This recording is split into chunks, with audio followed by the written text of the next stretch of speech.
first session coming from Finland, Helsinki. Together with us, Mr. Sami Sahala. He's a project manager from Forum Virium Helsinki and Finland innovation company. He works on smart mobility project, particularly related to digital twin technologies and smart city applications. So, Mr. Sami Sahala, I will ask you to share the screen. I think I'm sharing. Can you see it? Yes, I can see it. Very good. So good morning, good afternoon, maybe to some of you. Yes, maybe a little addition. We are a company. Technically we are an innovation company, but that means we are a fully owned daughter company of City of Helsinki, and we don't do anything commercial. So we are non-profit. So we only work for the city, and basically that means doing R&D projects on behalf of the city. That's our main job, with roughly 60 people, 30-40 projects going on all the time on Horizon, ERDF, Interrex, and so on. On smart city domain, meaning that kind of generic smart city data and smart mobility so far have been the main focus areas.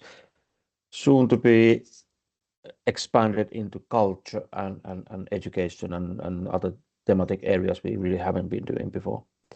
But yeah, I'm here to kind of start and warm you up and set the scene to let you know what we think about digital twins in this context, or at least what we in Helsinki think about it and how we approach it. And of course, I guess everybody knows that digital twins can mean almost anything depending who you ask.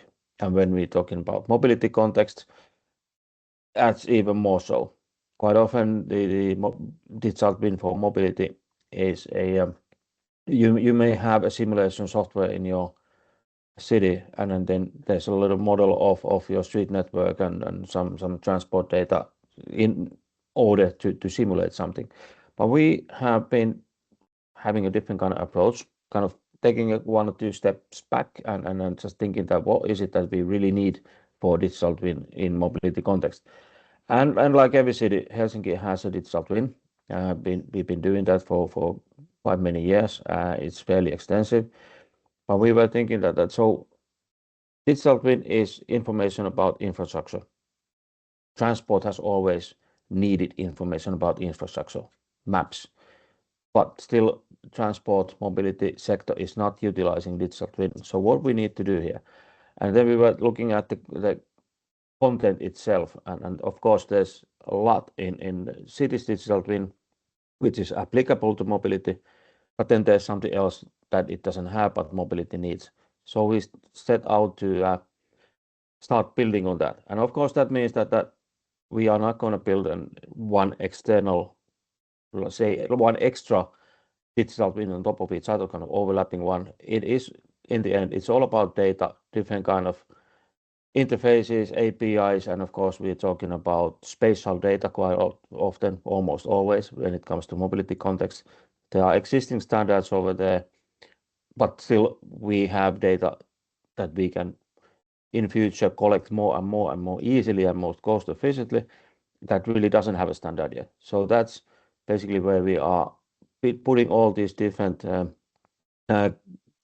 components together, and at the same time looking at different use cases, different thematic areas that do need and can utilize a digital twin in the future. And we end up with actually multiple different kinds of digital twins, and one of them is, none of them are like a single entity. It is just data somewhere with a uniform approach to it, kind of integrated approach, and with ability to then use it as it was like one entity in the end. Then it's about how to use, how to access that, how to utilize that digital twin and the data behind it.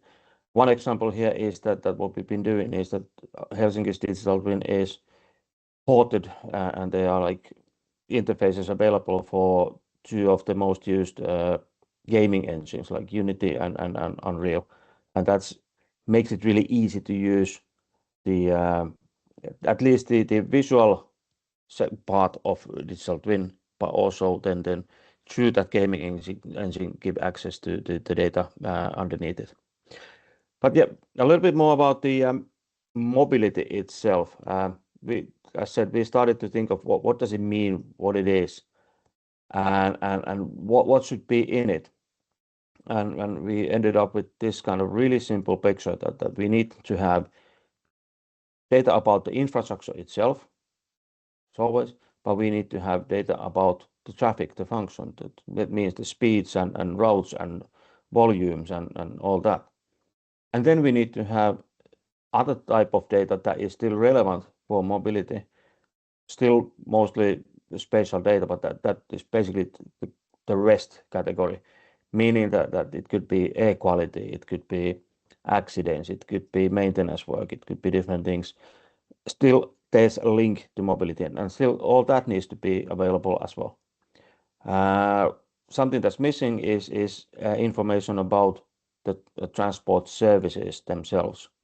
But every European country has a national access point, which does exactly that. So it's an unnecessary overlap or duplicate if we would do that. So this is how we are looking at this.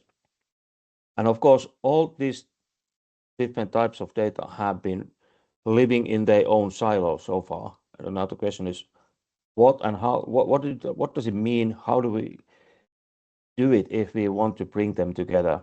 And then that's what we've been trying to do. Starting from simple stuff and making it a bit more complex over time, adding information there, modifying it, refining it, and so on, and trying to also understand that what would be the way how we manage it, how to publish it, and then we actually decided that since Helsinki's city model is based on the open standard city GML, its new version, number 3, has these different, again, thematic elements in there. One of them being transport, that enables us to do this combining or integration of also real-time data and then the infrastructure data. So that's what we've been exploring. Not too many cities doing that yet. Then thinking of other use cases, we do quite a lot of urban air mobility. Again, it's a different kind of management we are getting up from the street level, but still it needs to have information about the environment, about infrastructure and everything, the operating environment, so to speak. And that's what we do now, looking at what does it mean to combine these. And at the same time, the digital twin for mobility should be the platform that any simulation software can use. So not link the digital twin to one certain simulation provider, but like this is agnostic. Any whether open or proprietary simulation should be able to then, in the end, that's our goal. I have to emphasize that we are not there yet, but there's a lot of work to do. But that's the goal, that we could just give access to our digital twin and any simulation software can utilize that and make it easy to for anyone to do different types of simulations. Not just in mobility context actually, but like especially in mobility. And at the same time, when these simulations and other, in this case, R&D projects, use that digital twin and base their research and their pilots and operations on it, then they also create new data that we can then loop back into the digital twin, make it all the time a better platform for those who need this kind of information.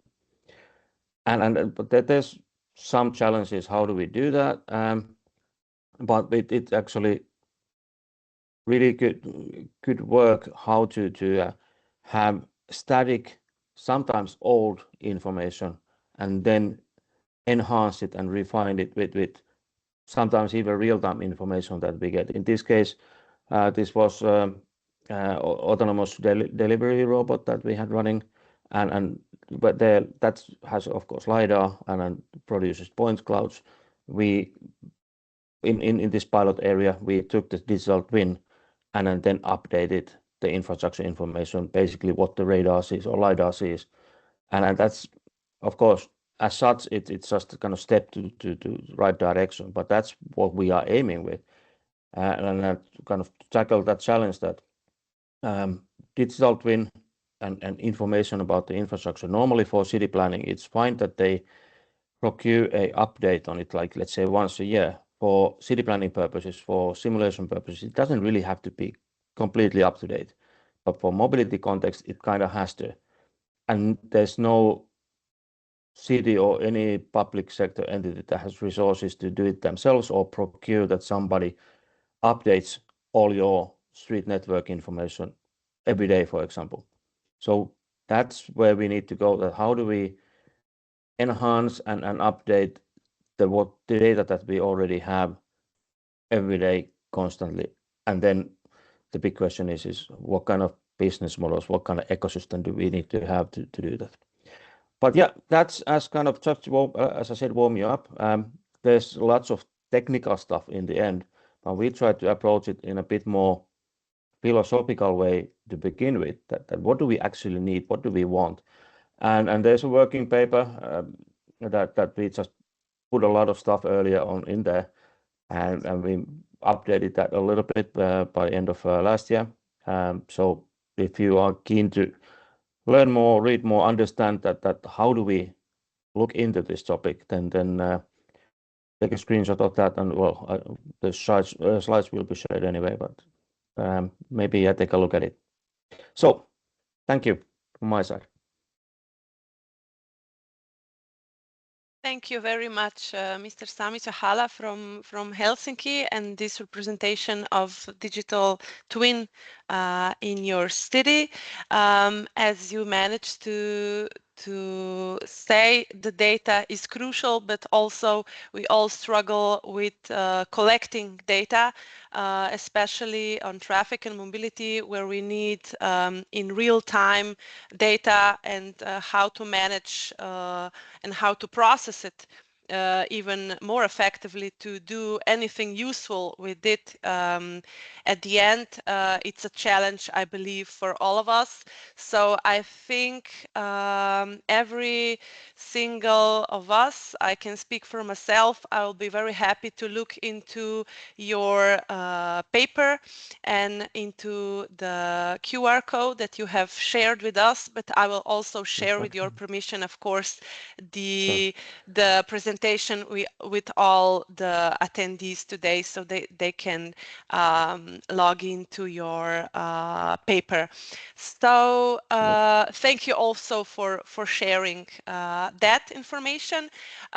So now we will proceed with our second session, and I believe if there are any questions for you, we will get back to your digital twin presentation at the end of this webinar. So now I would like to thank you, Sami. Now I would like to ask Ms. Sabina Popit from City of Ljubljana for her presentation. She's involved in the city urban digital transformation and mobility planning, including the integration of digital tools into urban governments. So Ms. Sabina Popit, you have a word and you can share, oh, you already did your presentation, and you can start. Thank you. Greetings from Ljubljana, from really new young office for digital transformation and innovations. So I will present a quick overview of the last few years and the point where we are now and the direction where we go within digital development of the city of Ljubljana. So for the first point I would like to share with you is that the story of digital transformation started many years ago, but let's say so 10 years ago we started to think about that we need a little bit more organized structure and a framework, a strategic framework, how to bring all those silos and systems and everything we already have together to reach the next step. So we were included in many international projects also like this to get some views from other cities. And we started a very, very strong national cooperation between city and the government, and also between Slovenian cities to help each other. As one challenge for all of us is that we really lack of people from the knowledge of modern digital tools and solutions. So we help each other on a daily basis already. I can call my friend to Murska Sobota, which is a small town on the other side of Slovenia, and I ask him how to solve a certain problem because my colleagues are not skilled technically. They do their own job. So it's really important that we are connected on a daily basis with other co-workers in city administrations of other towns, as well as with the IT or digital development employees in the at the national level in the Ministry for Digitalization. So this was rather big and important step for us. And in 2022, we reached the step where we were able to reorganize a little bit the city administration. So new office for digitalization was established. Before that, we only had IT colleagues that were taking care about printers, computers, the system is working, telephony, things like that. But with 2022, we invented the small new office for responsible for digital transformation and innovation, implementation of innovations in the sector. In 2023, we adopted a digital development strategy for Ljubljana, so it passed with City Council. And I will go through my presentation so that we will fly a little bit through that strategy, how is structured, what our goals are. There's a link in PowerPoint presentation to our site, but I will also put in a chat a direct link to our website where you can also follow us, what we do, where we are at a certain goal, and so on. So in 2024, this is at the moment our key strategic project that has started once in that year. It's a new infrastructure for us and also a completely new way of dealing with digital systems. We call it Urban Digital Platform. So a step back, which is for us is very important to have that framework to see where we are. A quick overview how the strategy was prepared. The process lasted a year and a half.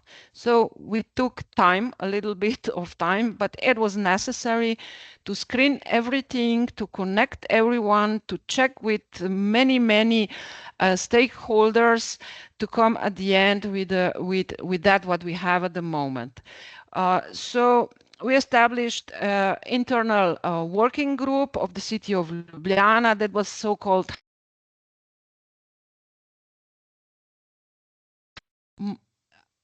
I have to check. Was my voice where you lost me? Because I saw in a moment ago that my microphone was switched off. Yeah, it Petra? was just a few seconds. words.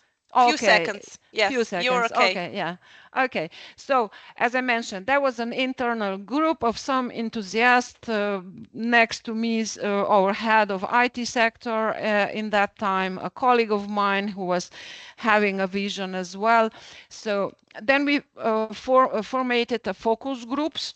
with I believe it was 30 experts from different fields somehow connected to digital transformation, digitalization, also from the art to university of with many faculties, and we run through these focus groups to find what shall be the most important goals, what would be the impact, so the KPIs. We work with that rather broad group. We made online survey for the general public, where we want to find out what are the wishes, fears, everything with the citizens, their desires, what are their digital capabilities, their competences. So just to screen where we are in Ljubljana. We had 2 online surveys for the employees and for the within the city administration. So 600 people was asked to answer the online service, and also the whole management of the city of Ljubljana, which has not just the city administration with 600 people, but also from our public companies and connected bodies were included. So this was in May 2002. Then we had interviews through specific departments, like going to the department for traffic and discuss their pain, their wishes, their view on what shall the digital transformation bring for them in next 2 to 5 years. And so we did it with all our departments. Then we had another public consultation opened where we presented our goals, measures of the strategy, and consultation with city councillors. So people that are representatives of the citizens and are actually voting at the end, with the mayor's committee. And at the end, in June 2003, we passed that to the city council, where it was approved as a city general strategy for the development of Ljubljana in digital field in next 5 years.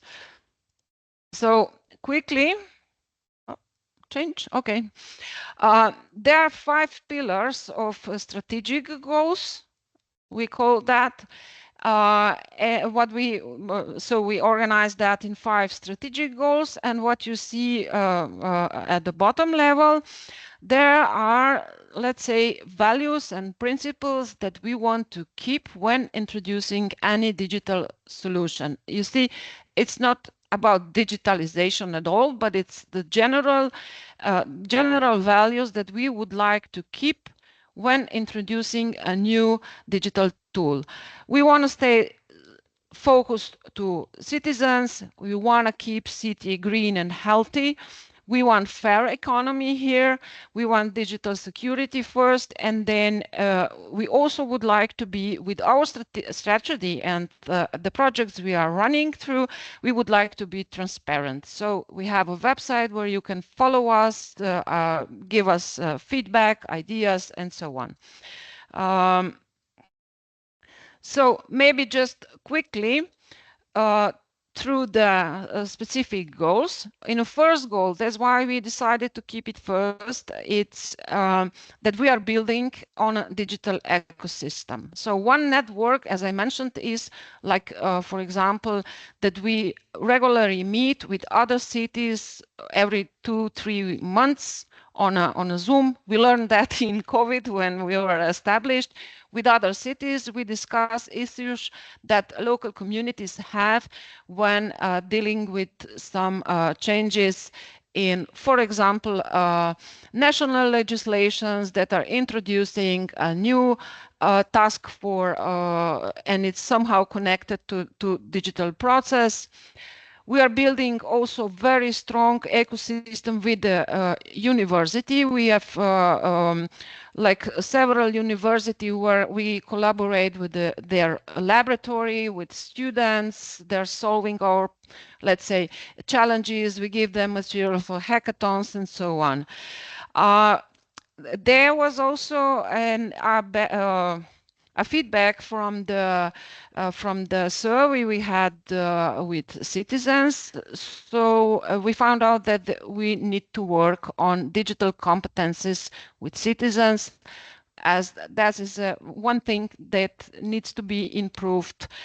So we are running also educational program for them, and so on. So not to be very specific with detailed goals, you maybe see how we are building, what we are doing to bring that ecosystem higher with digital competencies and closer and more connected.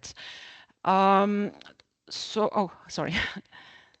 The second pillar, it's focused to the city administration, or so-called big city family. Petra and people from institutions within the big city family knows what it means. It means that we are also collaborating within other entities within Ljubljana.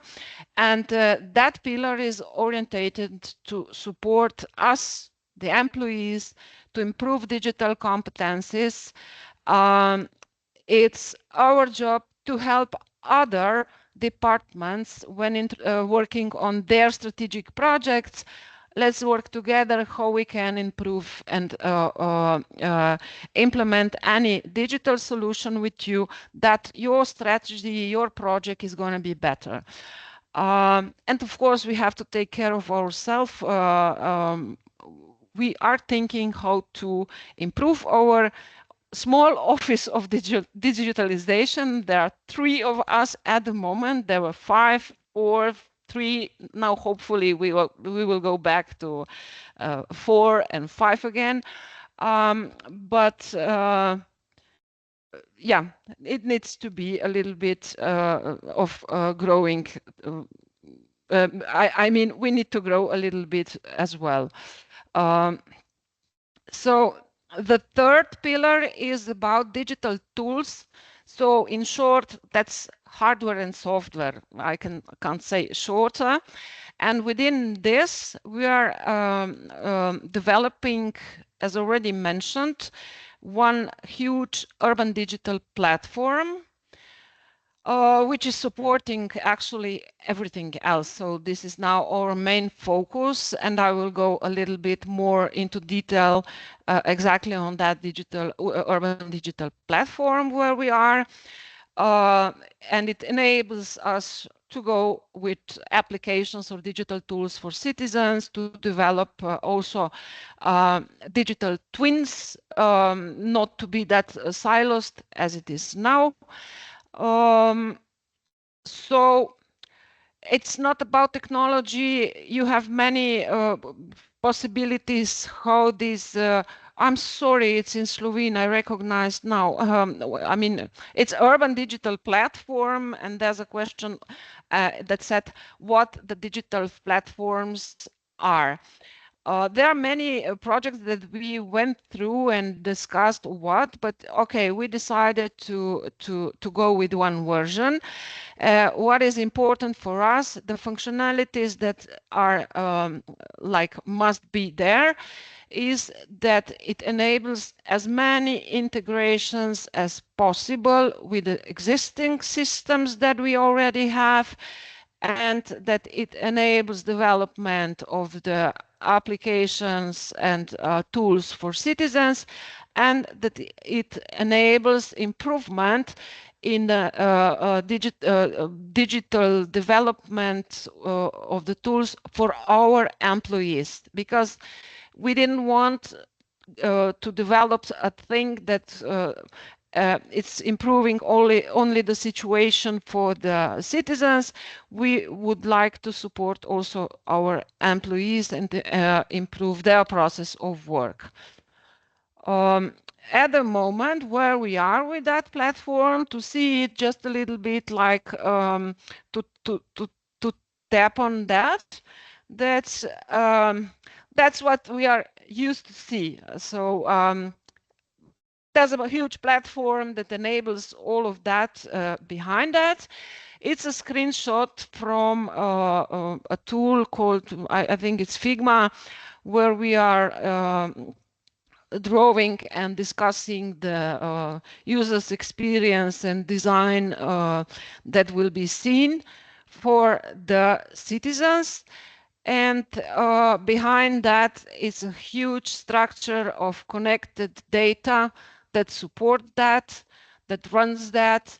But that's not tangible. That's not possible to show. So that's where we are now. We have first to mention, maybe because it's a smart and digital mobility project that you're working on. One of the solutions we are introducing, and is a challenge, we are working on it a year and a half. It looks simple, but it's not at all. It's the invention of digital payment card that our residents have already, but at the moment it's printed and they need to come to the office. They get it, and it's like a cheaper parking fee for the residents. And only the residents can get it, and there are certain conditions, how much does it cost, where you can park with it, and so on. So that's one solution that it's now being already done. We are testing the solution, and the citizens will have it like vignette system from now on.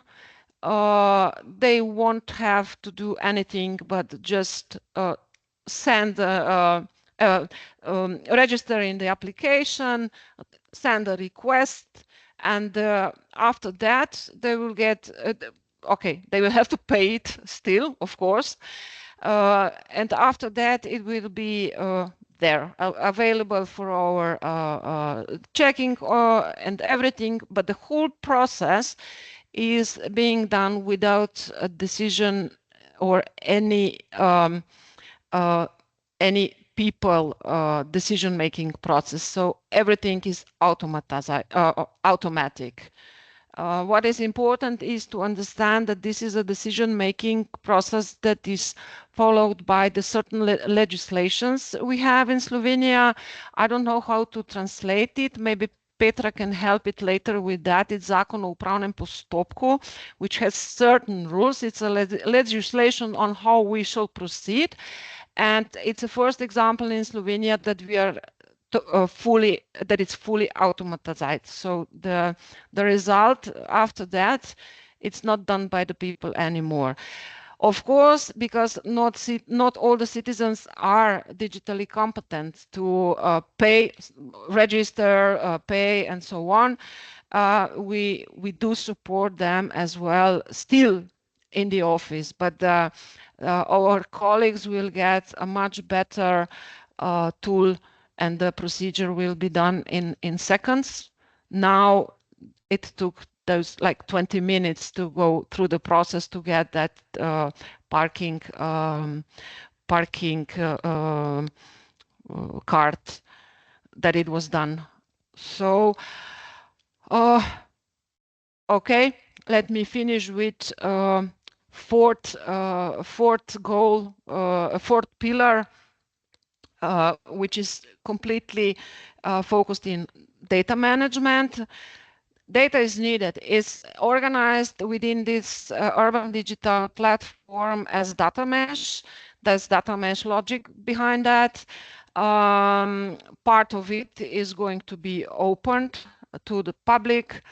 And the fifth pillar is important, that we are having a digital economy all the time behind, looking for encouraging of local startups. We are working with our technological park, looking for young people now to test the pilots with artificial intelligence for us and so on. So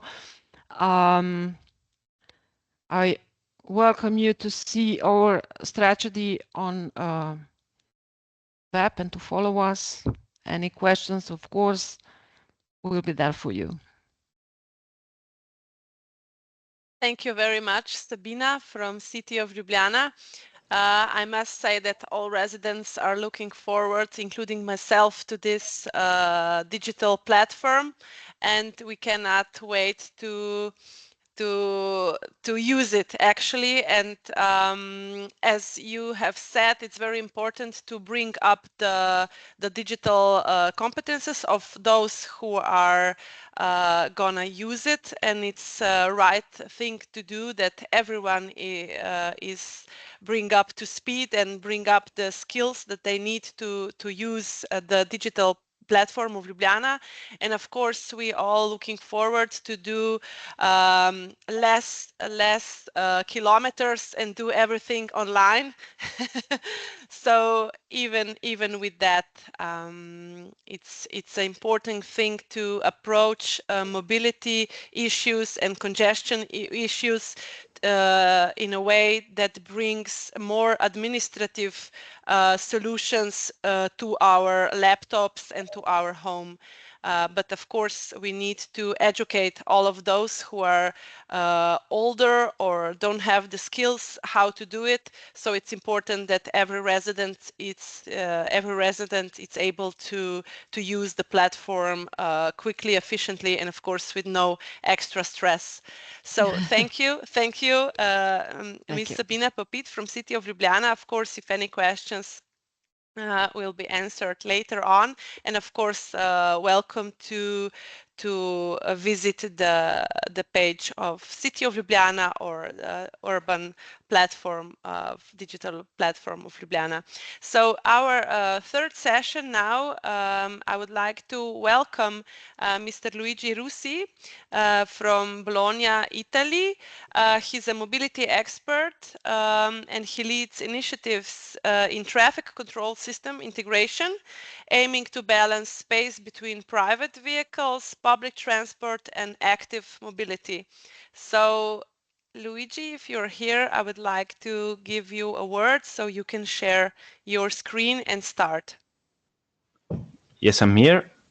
If you can hear me, I'm gonna Yes. share the screen. Yeah, you can start. Okay.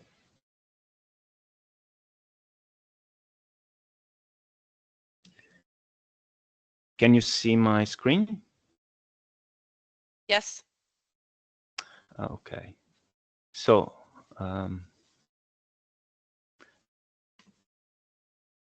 yeah, I'm gonna give you a slightly different point of view, because I'm not, let's say, pure digital, smart and digital mobility expert. I'm gonna give you the point of view of the mobility expert, which works for the municipality. So it's a municipality's point of view on the smart and digital mobility tools that are emerging in the in recent years.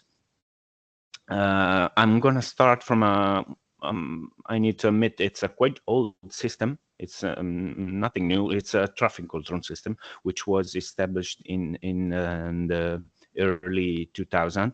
But I'm gonna show you how important it is for a municipality to use and maintain and develop further that system, also because of the interaction and with newer tools such as digital twins and big data initiatives in general. So I'm going to start with that city overview. I'm going to describe briefly the system. I'm going to try to show you how do we see how do we use the system to try and and develop a shared public space approach for that system, keeping together the needs of public transport, private transport, and active mobility, especially through the City30 project. And then I'm going to show you how we are using the same kind of data and insights to build newer and more advanced tools for the Bologna digital twin. So for those of you who may not know Bologna, it's a city with roughly 400,000 inhabitants. You can see the extension of the let's say municipality area, and it's a quite big city center with different types of limited traffic zone pedestrian areas. So it's a quite I would say complex mobility environment.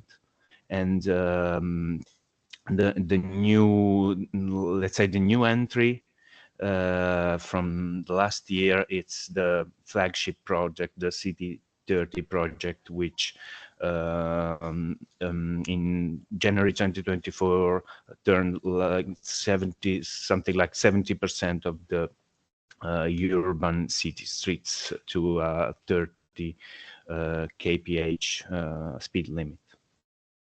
So this is the context, and how do we manage this mobility environment?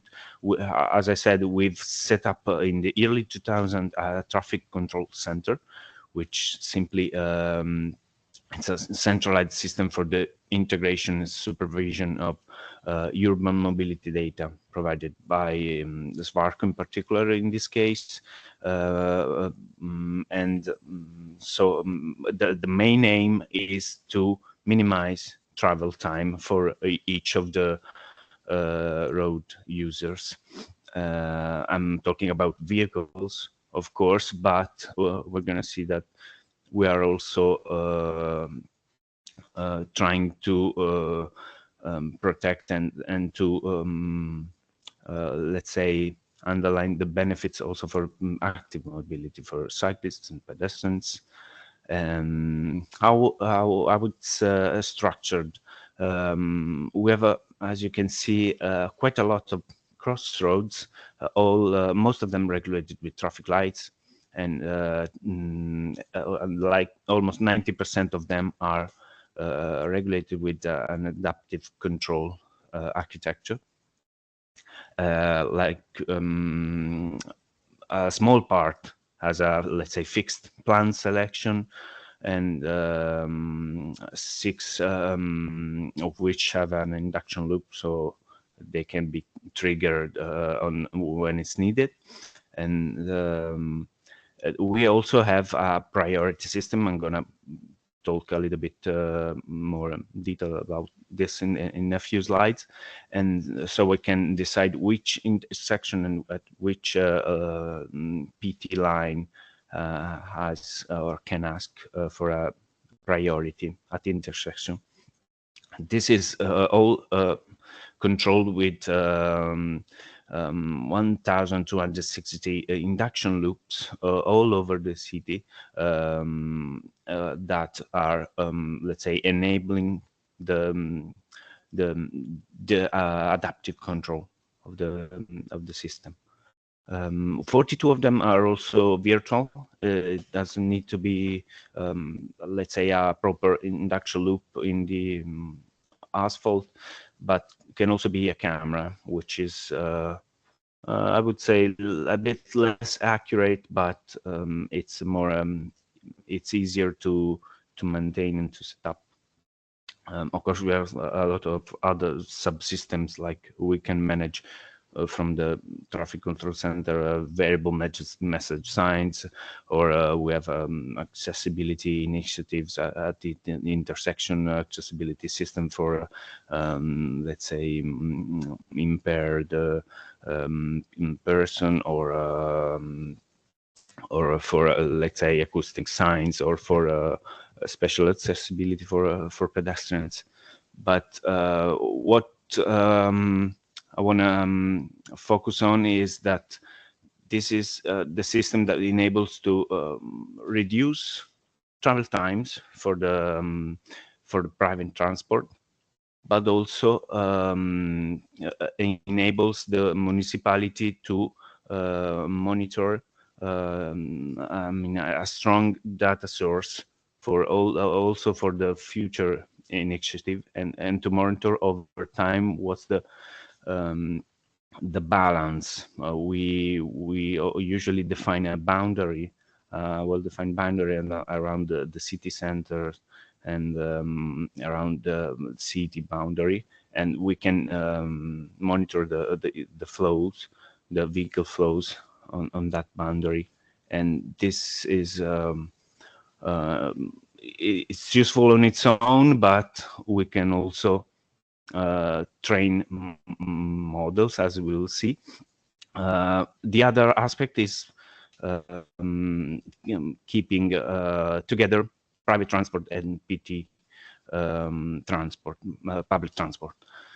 How do we do this? With priority system, PT priority system, in order to minimize the delays of identified PT vehicles on agreed lines at a certain station when their delay is above a certain threshold. There are we use detectors integrated with the AVM, so we receive a message from the transport operator when they where they ask for priority. This has advantages and drawbacks. It's not it's not the only solution, but it's the one we choose because it's based on a prediction on one hand, but on the other hand, it allows us to act in advance. So it reduces the perturbation on private traffic. And going to active mobility, well, why do we say we are using the traffic control system to enable our active mobility policies, or City 13 is even more than that. Of course, it's obvious to recognize the benefits on accidents, on mortality, on the road safety aspect of this action, this mobility action. But what it's more difficult is to understand what's the impact. Of course, when in the design phase, it was considered that lowering the speed limit would have had an impact on, for example, commercial speed, or for increase the travel times. But in the end, the bet is that the advantages are higher than the cost. You know, it's a cost-benefit analysis in the end, and the data from the traffic control center are allowing us, within the framework of another Horizon project, the SPINE project, to simulate this kind of insights on the impact of such a policy like the City 30 policy. So we are specializing the traffic model we've used in a SUMP to a micro model on a specific corridor, in order to understand the impact of the policy, simulated different scenarios with different speed limits. And this is all trained on the data from the induction loops, mainly, also on the priority reports. And yeah, the other, let's say, flagship project, which is linked and in which we are involved as a expert, as mobility expert. We're not like directly involved in the design of the platform of the digital twin, but as a mobility expert, we are engaged with this flagship project from the municipality, and also here the data source and the traffic control center is enabling, I would say, most of the work which is being carried out in one of the work packages of the Bologna Digital project, which is about mobility.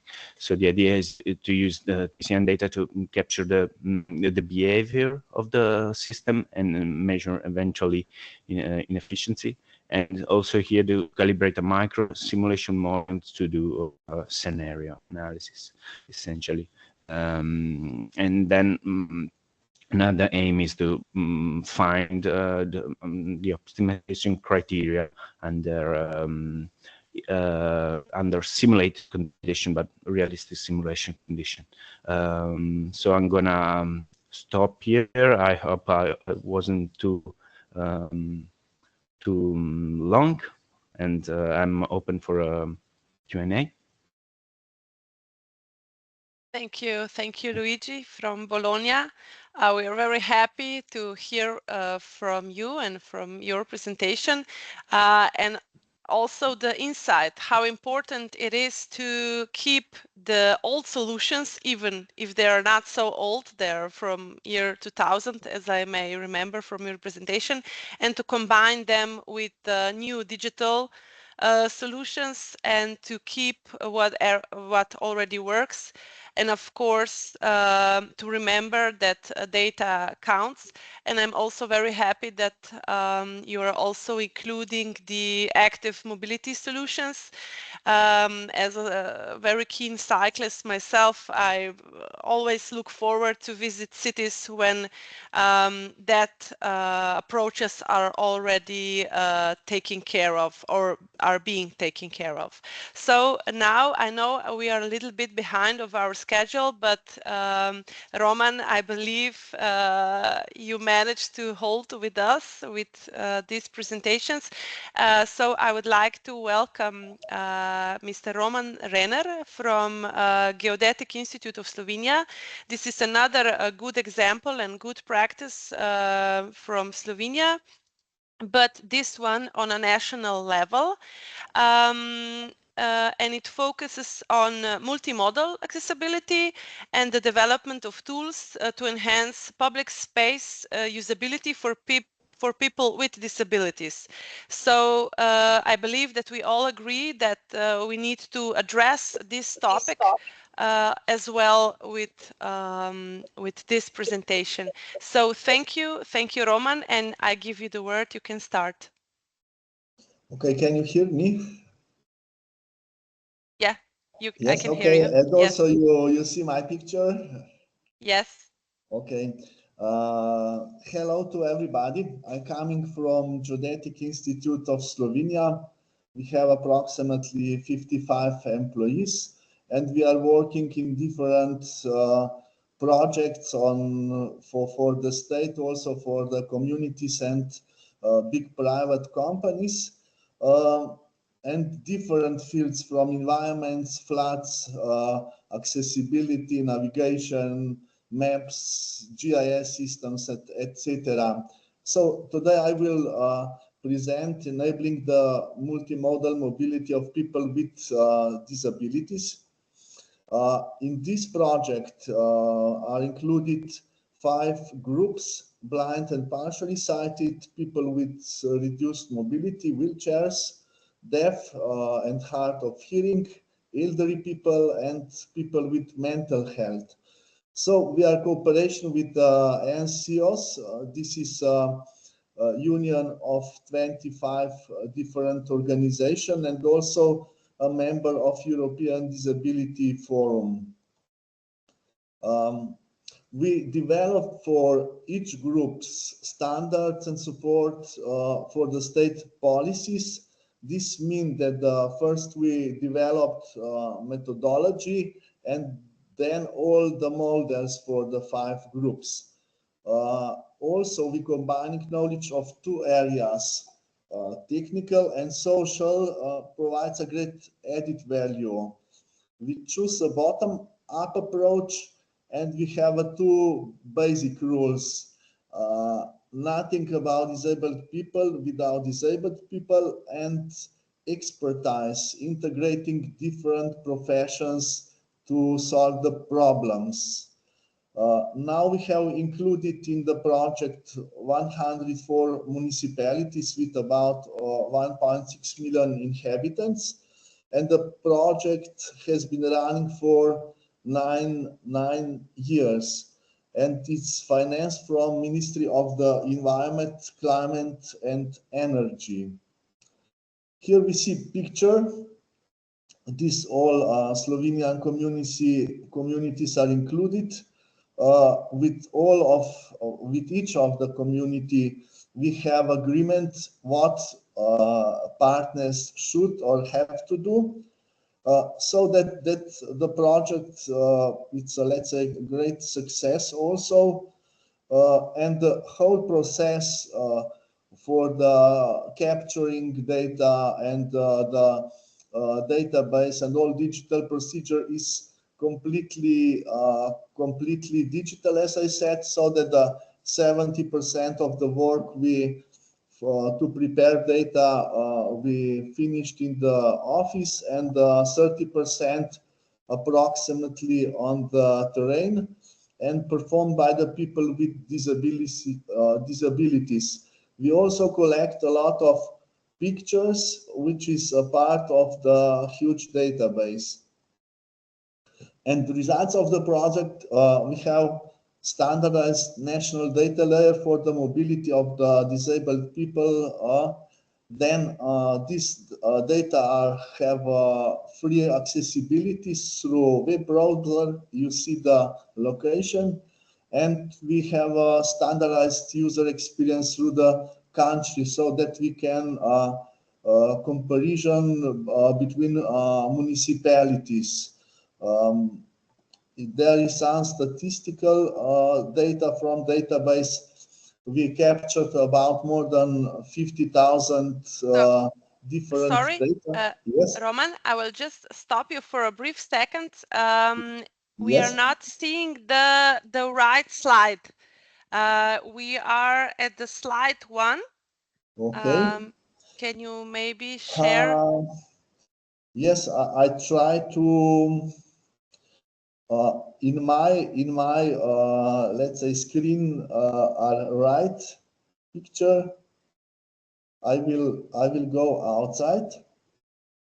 Maybe Okay. Now we are moving. Now we are at the slide 5.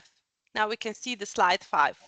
Okay, I know what's problem, because I do a projection through my PowerPoint. This is now its first one. No, we are still at yeah. Now now we can see you moving. Yes. Okay, second. Yeah. I will just few seconds to go through. As I said, we have 5 different groups included in the project. Then we have 2 basic rules, and we have a bottom-out approach. And the project, we have now included 104 municipalities with 1.6 million inhabitants. The process is full digitally. We prepare 2/3 of data in the office. Other part of the data is performed by the people with disabilities. And I discussed about results. Do you see now a right slide? Yes. Okay, yeah. Thank you. I explained that we have a standardized national data layer, and then all data is free accessible, and we have standardized experience through the country, so the municipalities can compare between them. I finished here statistics of the database. I said that we have more than 50,000 objects included in the database. You can see all other numbers. For example, we have 3,700 approximately parking places for disabled. for us is also interesting the last one digit, so the last one number. We recognize approximately 7,500 different barriers, which should then improve in the future. Now I will show public viewer. If you go to the location as I mentioned before, you can just click and you see all data. You choose group and then also community. After that, you can zoom in the content and you see all those data which are in database. There is also history, a lot of pictures, so each group can use it as a travel guide or navigation through the town. Here are some flashes from the field, from municipality of Koper. Here is some flashes from the small community jury. Project results are wider, so that in this project we also analyze of information of accessibility of municipal websites. Also, we have a lot of workshops and free trainings to transfer the experience to the municipalities.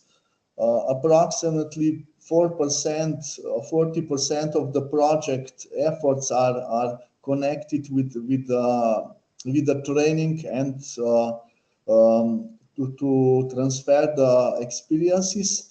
Also, this data which we have in the database, we just copy and we can include to the smart city layer, to the GIS layer of the data for the municipality. A lot of municipalities already copied those data for our database, and the database, it's raw material, so that as I may say such, so that for this database we can produce let's say services and also products.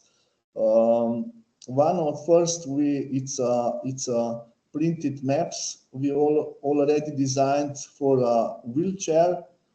The next, it's let's say a web map for disabled people of the different community. What is the difference between viewer of the database and web map? This is a user-friendly map. It's also a lot of pictures when you click on the obstacle or in the town for the path, and also it's Google Street View inside this web map. The next product, it's catalog of barriers, so that we can for each municipality or for Intel Slovenia we can export obstacles, and we put into the, let's say, catalog, and also we comment and we add pictures how to improve the environment or how to move the obstacle. As I said before, we are really good on awareness and raising and knowledge transfer, so that we organize different regional events, publication, local community. We have rules that at least 3 times per year for each of the community we published information or article and so on, so that we have a lot of work. Also, we have a connection with the publication national media, and we produce a lot of films on the mobility for different groups and promotional informative materials, so that let's say we have a good connection with all previous mentioned, let's say, visibility of the project. So the next one, what I would like to stress, another two projects in 2 slides. We are also working with accessibility of public transport for disabled. We finished pilot 1, which was in Ljubljana and Maribor, and this means that, let's say, the half of Slovenia, it's a rural part, and especially difficult to for moving of the handicapped people. For those areas, we have developed a model for the public transport, and now in year 2025 we will probably this model spread to the whole territory of Slovenia. And the last slide, which I will mention, we also running one big project. We are leading partner for the project aims to stimulate the development of accessible tourism. There is 7 European countries included, 12 partners and 16 associate partners. The project integrates accessibility, as you see before, and the tourist products from the hotels and different areas. And last year we got award in Vienna, and so because these different handicapped people said that would like to travel, and this is let's say result how efficient we can connect let's say different tourism products with the accessibility. I will start with the next sentence, or the last one. We only have one space, and we all share that. Infrastructure designed and adapted to vulnerable groups is suitable for all of us. Okay, you can trace us or follow us. Thank you for your attention. I finish. Thank you so much, Roman. Rener, I think it's very important to stress your topic, even if it was at the end. I believe it was a very important thing to show, and I have to congratulate you on your work and everything you have done, because I was not familiar before with this project, and now I'm regularly checking on these barriers that are popping up in our small country.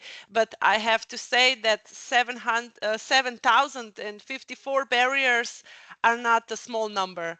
So I believe that the mayors and municipalities and the ministries has a lot of work to do to make those barriers go away and to make our public space more accessible to every user.